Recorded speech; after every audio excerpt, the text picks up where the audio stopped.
gear. Now we need to lower down in, we're in the 6. Falkirk, Falkirk, Falkirk, Falkirk, Falkirk, Falkirk, Falkirk, Falkirk, Falkirk, Falkirk, Falkirk, Falkirk, Stirling, Stirling, Stirling, Stirling, Stirling, Stirling. Do you get the picture? We were in Falkirk, we're now in Stirling Shire. It used to be Stirling Shire. I did a video the other day, a few weeks ago, and I didn't realise it had 1,200 views, and it was a rainy day video, and I was alerted to the fact that my wipers need replacing. You know, the DS5 in there. The fact of the matter is the wipers are on their last legs, but I remember I lived in Aberdeenshire for a while. What's that got to do with the price of fish? Nothing.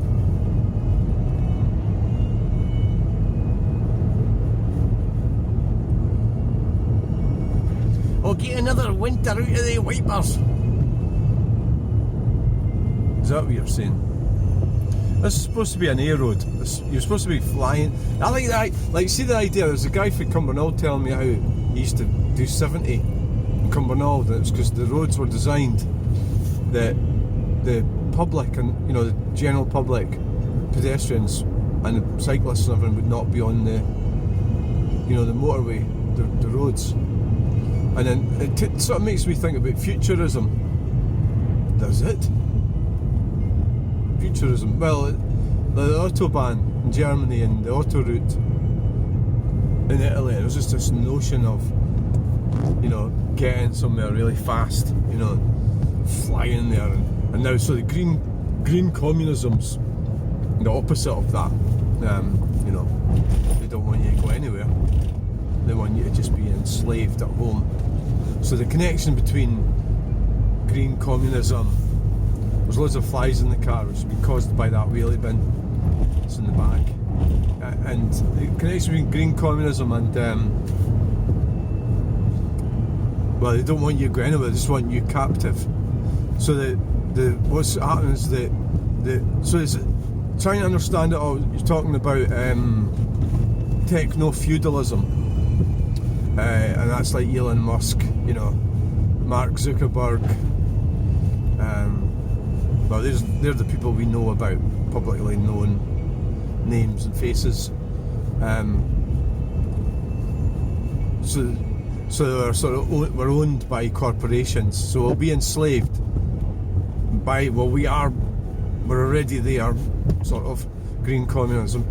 So like when they're, it's conflated and contrived. I know it's not exactly what I'm saying, right? But there's elements of all that happening. So what the tendency seems to be, NIMBY's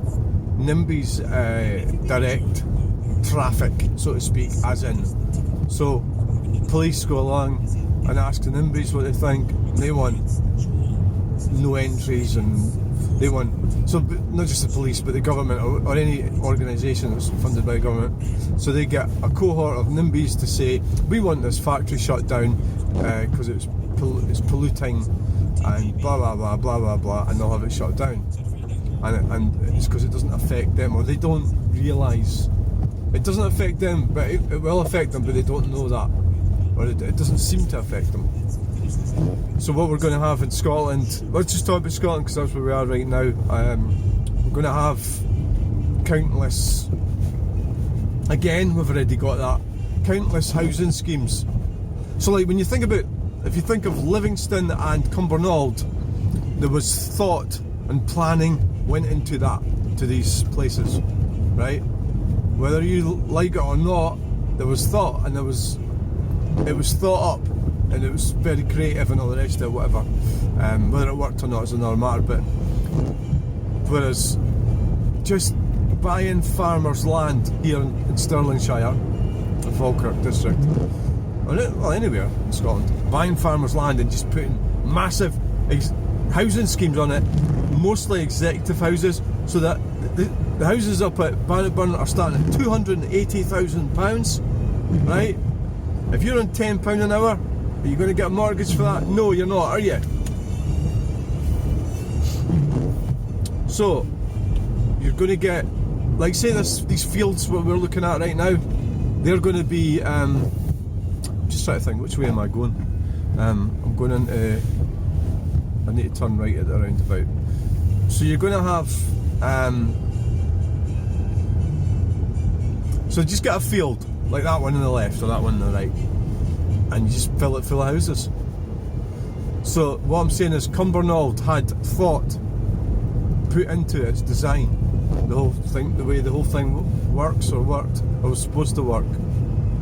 And if you just buy that field to the right of us right now and fill it full of executive houses, you say, well, you can't do that, it's too near the river. Well, they did it in Kildeen. It isn't. I mean, it does flood here, but that doesn't matter to them. They'll just fucking build it anyway, and then they'll just fuck off when there's a big disaster. They won't pay out compensation.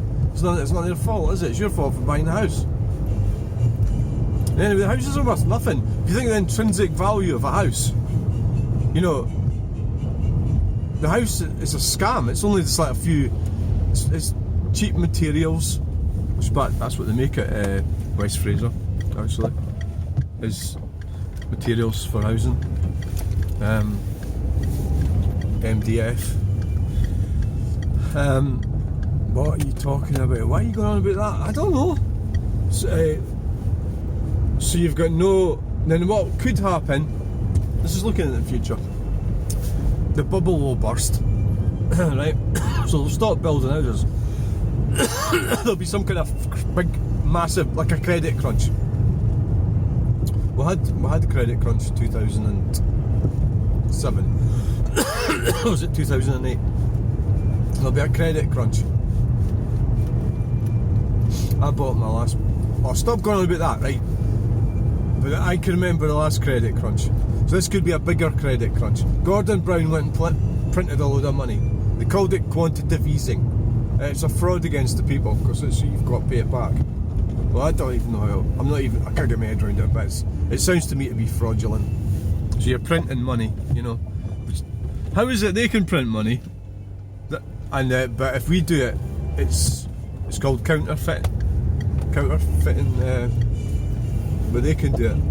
That's a weird one, isn't it? Have you thought about that? So the government's allowed to do it, but we can't because we will get arrested. So what will happen is the whole thing will come to a grinding halt, and all the benefits and the pensions. So they're already going for the pensions already, aren't they? They're already having a dip into that, so to speak. I don't know the full details, but I think that's what they're doing, right? Because they're pushing it back all the time as well. It used to be 60 or 65 or whatever it is. It's 67 now, then it might be 69 or whatever, right? So they're expecting you to work until you drop dead. So they'll do the same with the benefits. So just say, for example, you're getting, I don't know, almost like, imagine they're paying your rent and they're paying your, what do you call it, council tax. Right, so if there's a credit crunch, the council tax will go up. You'll have to pay more, and they'll give you less. They'll take. If you get £800 a month, or £600, or £900 a month, or whatever it is, I don't know, right? 700, 800, 750. This is £750 a month. You'll now get £350 a month, but they'll want more off you for the rent.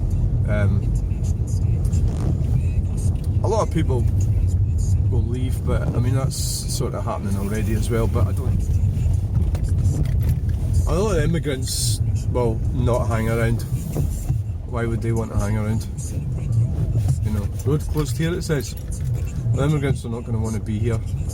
So they'll have the same problems with the money. So they've been squandering our money, taxpayers' money, and it's all going to go horribly wrong. I don't know when. I think it's got to go horribly wrong. It's, what, 5 years, 2 years, this year, next year, 20 years. I don't know. I'm only sort of saying things that I've kind of got together in my head, and I'm not claiming to be any sort of expert in anything really. But I do listen to things and I do read things, but I'm not really. I don't read enough material to fully understand money markets and stuff like that. Well, I've probably got more idea than some people, but less than a lot of others. But I think, yeah. So really, what you got to do is keep your head down. Well, don't borrow anything and don't get in hock with the government too much.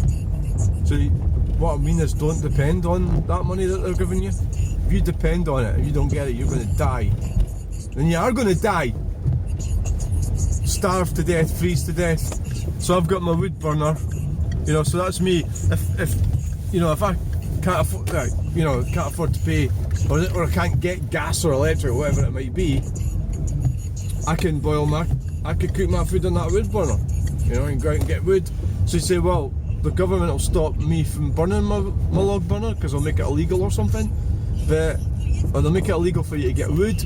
But if there's a crash, you know, and the whole, you know, like there's a big crash, they're not going to have any money to pay anybody to go around and enforce stuff like that. You know, like somebody, an environmental officer or whatever it might be, it's not going to be able to come around your house and say, hey, that log burner is, you know, on, turn it off, whatever. So, you know, the whole thing's a bit complicated, but I think it's a good idea to think what could happen. I think there's a good chance that stuff like that will happen, you know. It's fairly, or it has to, or whatever, you know. It can't, like, we can't keep going the way we're going. Is that what it is? Aha, right. Can we keep going like this? I don't think so. That's what they say down the borders, I don't think so. Yeah. There you go. See, I'm only doing like 23 mile an hour. I'm not exactly driving like a nutter. I don't need, you know, I'm not. Right. Aha. I'm trying to find a space. Oh, there's one there. We'll get squeeze right in there. It's a bit tricky with these cars being in the way.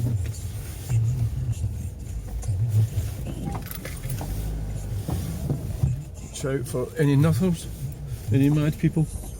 Wheelie bin. There's a wheelie bin right there.